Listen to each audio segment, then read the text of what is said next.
Gad Elmaleh, humoriste bien connu en France, vient de sortir un film, Reste un peu, et il y a pas mal de commentaires, de buzz autour. Alors il s'agit d'un film très original, où il partage sa quête spirituelle assez intime, avec aussi des éléments de fiction pour permettre des scènes plus comiques.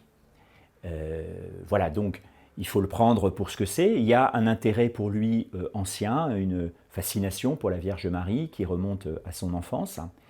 Et voilà, il parle de son itinéraire personnel à lui, mais en même temps, il garde le secret sur où ce chemin pourrait le mener d'ailleurs. Alors, ce film suscite pas mal de réactions.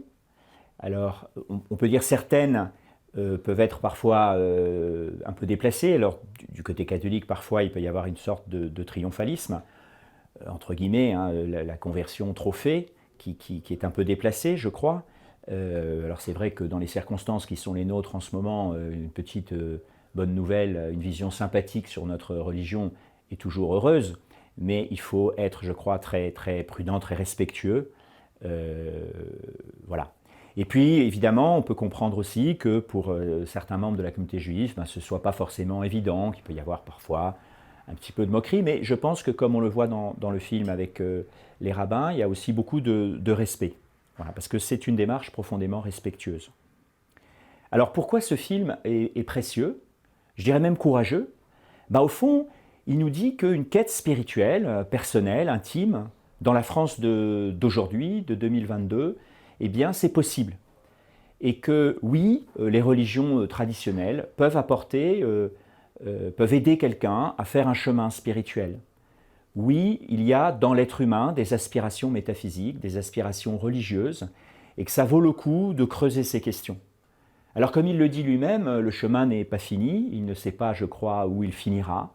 Il nous partage de grand cœur, voilà, ses passions, les rencontres que ça a permis.